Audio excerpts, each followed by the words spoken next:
After months away, Alexander returned to the Macedonian court to reconcile with his father, initially feeling their rift had eased. The two showed public mutual regard, posing as a united front for Macedonians and Greek allies. But beneath this, a disquiet lingered that Olympias kept alive. Alexander's mother spared no effort to warn her son of lurking threats. She pressed that Philip and his new kin were a direct peril to Alexander's succession, often hinting at extreme steps, even ones the god might deem betrayal. Meanwhile, Philip returned from a pilgrimage to Delphi's famed oracle, bearing a cryptic message he took as a victory sign. "The bull is primed for slaughter, the end nears, and the slayer is here." Philip saw it favorably, reading the bull as the faltering Persian Empire, ripe for collapse amid inner strife. He, Philip, was the god's chosen to deal the fatal strike. Philip had carefully planned a fresh diplomatic move. He decided to wed his daughter Cleopatra to King Alexander of Epirus. This alliance held vital strategic worth for Philip's aims. Epirus, a Western Greek kingdom, was ruled by Alexander's uncle, his mother's kin. This marriage would strengthen political and blood ties between the royal houses and secure the rear as Philip marched east.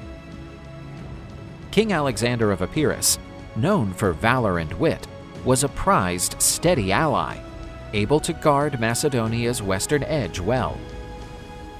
Plus, the wedding offered Philip a rare chance to flaunt Macedonia's might and splendor to Greek and foreign dignitaries, bolstering his stance as Greece's ruling head.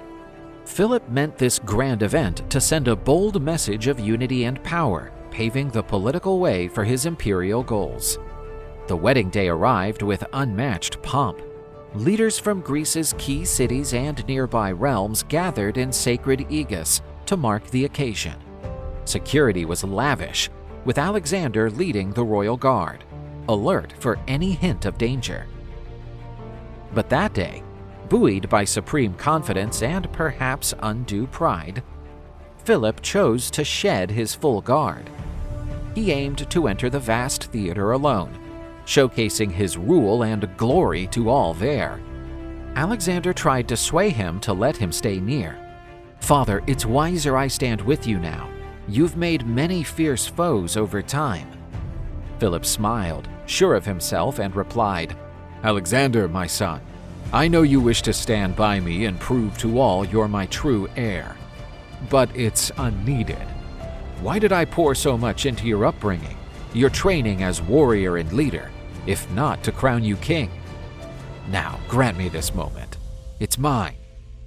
Reluctantly, Alexander stepped aside and watched his father stride alone through the passage to the great theater, where guests awaited eagerly. Philip emerged from the tunnel to warm, lively cheers, instantly swept by a tide of zeal and awe from the hundreds in the theater.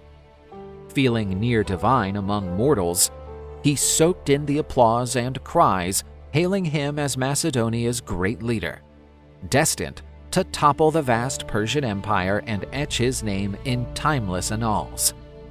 Each step fed his assurance and sense of invincibility in that unique moment. Yet fate crouched unseen amid the joyous rapt throng. Pausanias, a royal guard, seized the moment when all eyes fixed on the king's grand entry and, with swift, quiet steps, neared Philip, masking his dark intent. Suddenly, in a quick, firm move, Pausanias drew a dagger and plunged it deep into the king's side. A brief, chilling silence replaced the cheers' clamor as Philip fell, stunned and in pain. The crowd, first frozen, erupted in panic and horror, screams ringing through the theater as people scrambled from the chaos. Shock and disbelief spread across dignitaries and citizens' faces, unable to fathom that the once invincible king had fallen to such a sudden, savage act. Amid the uproar, Pausanias tried to flee, but was soon chased and felled by the royal guard, ending the traitor's life. Seeing his father collapse wounded, Alexander rushed to his side, dropping to his knees and cradling him in his final moments. Philip, with his fading breaths, looked into his son's eyes and saw a vigor and destiny that outstripped his wildest visions. And so, without a word, Philip II of Macedon's spirit departed for the Elysian fields. For years, Alexander had known he'd one day bear the Macedonian crown's burden, but he thought that day lay far off. Now, abruptly and violently, it had arrived. He felt the kingdom's weight, his father's dreams, and a nation's hopes settle heavily on his youthful shoulders. Amid the stunned silence still gripping the crowd, two of Alexander's steadfast friends, Hephaestion and Ptolemy, acted swiftly, their voices cutting through to fill the sudden void. "Long live King Alexander! Alexander, King of the Macedonians!" With firm resolve, they lifted the oak leaf crown, Macedonia's royal emblem, from Philip's head and placed it solemnly on Alexander's. Surveying the scene, he saw all eyes now fixed on him, seeking direction and strength amid the turmoil. His mission, he knew, began right then. Taking a steady breath, Alexander stood tall, exuding assurance and command. He understood he must honor his father's legacy and guide Macedonia to the glorious fate Philip had envisioned. He'd been forged for this all his life. Now, more than ever, it was time to become the king Macedonia needed, one destined for feats the world would never forget. As Macedonia sank into grief and disorder, early guesses swirled about the motive for the vile deed. Pausanias, trusted as a royal guard, surely had a deep personal grudge driving such an act. Many spoke of a buried bitterness from slights and wrongs he'd endured, notably from Attalus, a key general and Philip's ally. This festering wound might have turned into a merciless vendetta against the king, whom he felt had failed to uphold his honor. But Pausanias' death, before revealing his true reasons, sparked a flurry of other theories about the king's slaying. Soon, darker whispers spread through the court. Many murmured Olympias' name, Alexander's formidable mother.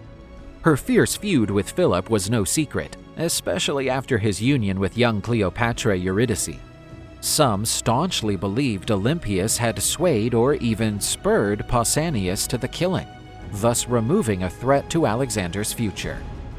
Others ventured a grimmer notion, Alexander's own involvement. Though widely admired by the troops, the young prince's swift rise to power after his father's death drew wary glances from some. Beyond these internal plots, some voices suggested foreign meddling, namely from the mighty Persian Empire. Philip's death could be a bid to thwart or delay the invasion he'd planned. A Persian scheme to unsettle their rival realm wasn't wholly far-fetched. The Persians wielded a vast spy web, ever weaving plots to shield their domain. Amid such doubts and suspicions, one fact stood firm. Philip, the great king who aimed to conquer Asia, was gone, and Alexander now stood center stage, ringed by rivals and foes, yet backed by loyal comrades, ready to tread the path that would crown him Alexander the Great.